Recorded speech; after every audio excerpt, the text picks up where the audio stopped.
ഇന്ന് നമ്മൾ റെസ്റ്റോറൻറ്റിൽ നിന്നൊക്കെ കിട്ടുന്ന പനീർ ടിക്ക എളുപ്പത്തിൽ കനലൊന്നുമില്ലാതെ വീട്ടിൽ ഉണ്ടാക്കിയെടുക്കുന്ന ഒരു റെസിപ്പിയാണ് കേട്ടോ. വളരെ ഈസിയാണ്, വളരെ ടേസ്റ്റിയാണ്. അപ്പോൾ ഇത് ഉണ്ടാക്കാനായിട്ട് ഞാനിവിടെ ഒരു 1/4 കിലോനോളം പനീറാണ് എടുക്കുന്നത്. അപ്പോൾ ഇത് 1/2 കിലോനാണ് കേട്ടോ. ഇതിൻ്റെ ഒരു പകുതി മതിയാവും. പനീർ നമുക്ക് ഷോപ്പിലൊക്കെ വാങ്ങിക്കാൻ കിട്ടും. അപ്പോൾ ഇതുപോലെ വാങ്ങി നല്ല ഷേപ്പിൽ കട്ട് ചെയ്തെടുക്കണം കേട്ടോ. ഇത് വളരെ ഈസിയാണ്.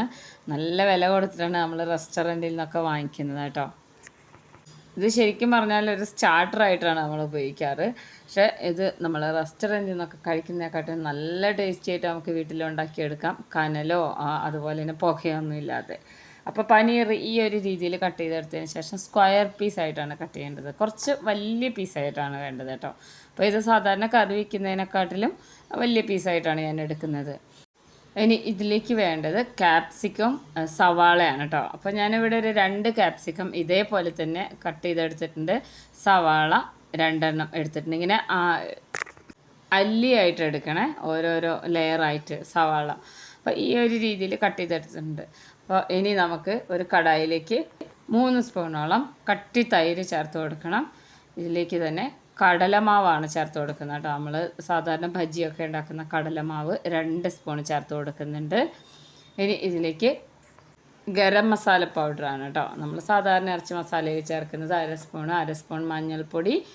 അതുപോലെ തന്നെ നമ്മളിതിലേക്ക് ജീരകം പൊടിച്ചത് 1/2 സ്പൂണ്, ചാറ്റ് മസാല 1/2 സ്പൂണ്, കുരുമുളക് പൊടി 1/2 സ്പൂണ്, ഉപ്പ് 1/2 സ്പൂണ്.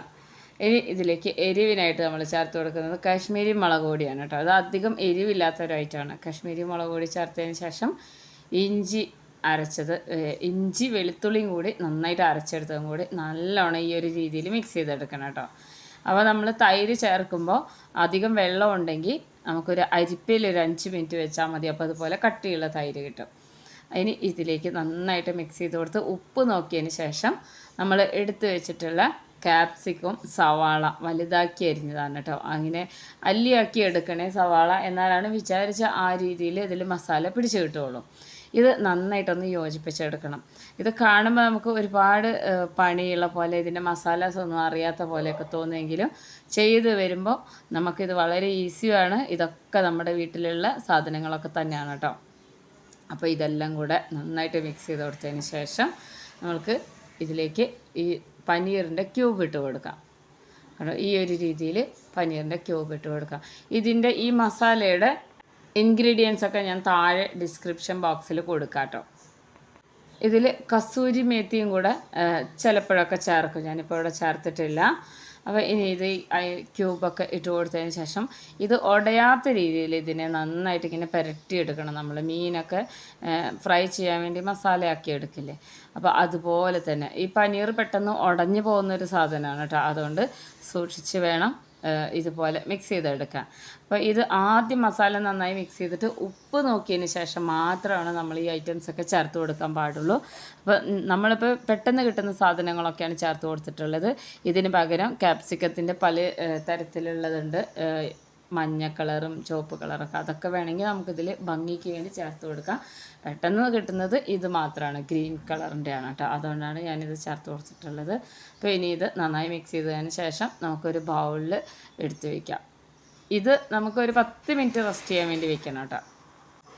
അപ്പോൾ ഇനി ഇത് അടച്ച് വെച്ച് ഒരു 10 മിനിറ്റ് ഒന്ന് റെസ്റ്റ് ചെയ്യാൻ വേണ്ടി വെക്കണം. ഇതിൻ്റെ മസാലയാണ് കേട്ടോ ഇതിനെ എല്ലാവർക്കും ഇഷ്ടമുള്ളൊരു ഐറ്റമാക്കി തീർക്കുന്നത്, ഇതിൽ നമ്മൾ ചേർക്കുന്ന മസാല.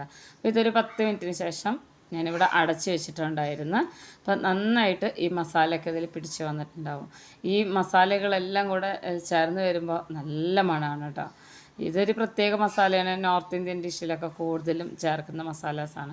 ഇനി നമുക്ക് വേണ്ടത് ഇത് ഉണ്ടാക്കുന്നതെന്ന് വെച്ച് കഴിഞ്ഞാൽ ഇത് നമുക്ക് ഷോപ്പിലൊക്കെ കിട്ടും ഇങ്ങനത്തെ സ്റ്റിക്ക്. അതല്ലാന്നുണ്ടെങ്കിൽ നമ്മളെ പപ്പടക്കോലില്ലേ, പപ്പടക്കോല അല്ലെങ്കിൽ കുഴപ്പമില്ല.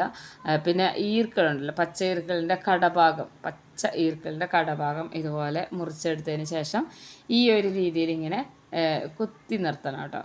ഇങ്ങനെ ഓരോന്നോരോന്നായിട്ട് എടുത്തിട്ട് വേണം ഇങ്ങനെ കുത്തി നിർത്താൻ വേണ്ടിയിട്ട്. ആദ്യം ഞാൻ ക്യാപ്സിക്കം ഇട്ട് കൊടുത്തിട്ടുണ്ട്. ഇങ്ങനെ കോർത്തെടുക്കുകയാണ് ചെയ്യുന്നത്. പിന്നെ ഒരു സവാള, വീണ്ടും ക്യാപ്സിക്കം, അങ്ങനെ ലെയറായിട്ട് ഇങ്ങനെ അടുക്കി വയ്ക്കുകയാണ് ചെയ്യുന്നത് കേട്ടോ. ഇതിങ്ങനെ നമ്മൾക്ക് റെസ്റ്റോറൻറ്റിലൊക്കെ പോയി കഴിഞ്ഞാൽ ഇങ്ങനെ തന്നെയാണ് നമുക്ക് കിട്ടുക. ഇതിങ്ങനെ ഓരോന്നോരോന്നായി ഇട്ടതിന് ശേഷം ഇടയിൽ മാത്രമാണ് നമ്മൾ പനീർ വെച്ച് കൊടുക്കുന്നുള്ളൂ. ബാക്കി എല്ലാ ഭാഗത്തും ഈ വെജിറ്റബിൾ മാത്രമാണ് നമ്മൾ ചേർത്ത് കൊടുക്കുന്നത് കേട്ടോ. ഇതിൻ്റെ മസാലയോട് കൂടി തന്നെ ഇതുപോലെ കോർത്തെടുക്കണം. അപ്പോൾ ഇങ്ങനത്തെ സ്റ്റിക്ക് കിട്ടിയില്ല എന്ന് വിചാരിച്ചിട്ട് കുഴപ്പമൊന്നുമില്ല. നമുക്ക് തവയിൽ വെച്ചിട്ട് ഇതിനെ കുറച്ച് എണ്ണയിൽ അതല്ലേ ബട്ടറാണ് കുറച്ചുകൂടെ നല്ലത്, അതിലിങ്ങനെ ഒരു ഷാലോ ഫ്രൈ ചെയ്തെടുത്താലും മതി. അപ്പോൾ ഇത് ഞാൻ വീഡിയോയ്ക്ക് വേണ്ടിയിട്ടാണ് കേട്ടോ ഇങ്ങനെ ചെയ്തെടുക്കുന്നത്. നമുക്കൊരു ഗസ്റ്റ് വന്നപ്പോൾ നമ്മൾ ഉണ്ടാക്കിയെടുത്ത ഒരു റെസിപ്പിയാണ്. അപ്പോൾ നല്ല അഭിപ്രായം കിട്ടിയപ്പോൾ അതുകൊണ്ടാണ് പിന്നെ അത് വീഡിയോ ആക്കാമെന്ന് വിചാരിച്ചത് കേട്ടോ. അപ്പോൾ അതാ ഇത്രയേ വേണ്ടുള്ളൂ. ബാക്കി ഇതുപോലെ ബാക്കിയുള്ളതും കൂടെ ഇതുപോലെ കോർത്തെടുക്കണം.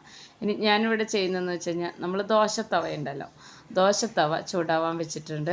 ഇതിലേക്ക് കുറച്ച് മാത്രം ബട്ടർ ഇട്ട് കൊടുക്കണം, ഒത്തിരി ഇട്ട് കൊടുക്കരുത്. ഞാനിപ്പോൾ ഇവിടെ ഇട്ട് കൊടുത്തപ്പോൾ കുറച്ച് കൂടുതലാണ്. അപ്പോൾ ഇതൊന്ന് മുഴുവനായിട്ട് ഇതുപോലെ എല്ലായിടത്തും ഒന്ന് പരത്തിയതിന് ശേഷം ബാക്കി ഞാനിങ്ങോട്ട് കോരിയെടുക്കുന്നുണ്ട്. അപ്പോൾ ഒരു 3 സ്പൂണോളൊക്കെ മെൽറ്റാക്കിയ ബട്ടറാണെങ്കിൽ 3 സ്പൂൺ മതിയാവും. എന്നിട്ട് മീഡിയം ഫ്ലെയിമിലിട്ടിട്ട് നമ്മൾ ഈ കോർത്ത് വെച്ചിട്ടുള്ള ഈ ഐറ്റം ഉണ്ടല്ലോ, ഇത് എല്ലാം ഇങ്ങനെ നിരത്തി വെച്ച് കൊടുക്കുക. ദോശത്തവ മാത്രം മതി നമുക്കിത് ഉണ്ടാക്കിയെടുക്കാൻ. നമുക്ക് കനൽ വേണമെന്നൊന്നുമില്ല. 2 രീതിയിൽ നമുക്കിത് ഉണ്ടാക്കിയെടുക്കാം കേട്ടോ. അപ്പോൾ ഇതിൻ്റെ ഇടയിൽ ഇതിങ്ങനെ തിരിച്ചും മറിച്ചൊക്കെ ഇട്ട് കൊടുക്കണം. ഈ സ്റ്റിക്കിൽ ഇങ്ങനെ പിടിച്ചിട്ട് ഇങ്ങനെ മറിച്ച് ഇട്ട് കൊടുക്കണം. അപ്പോൾ ഇത് ഒരുപാട് ഇങ്ങനെ കുക്കാവുന്ന ഒരു ഐറ്റം അല്ല, ഒരു ഷാലോ ഫ്രൈ ആയാൽ മതി. ഈ ബട്ടറിൻ്റെ കൂടെ ഈ മസാല എല്ലാം ഇങ്ങനെ വെന്ത് വരുമ്പോൾ നല്ല മണമാണ് കേട്ടോ. അപ്പോൾ ഇനി ഞാനിവിടെ വേറൊരു രീതിയിൽ നമുക്ക് ഉണ്ടാക്കാം. സ്റ്റൗ ഞാൻ ഓണാക്കിയിട്ടുണ്ട്.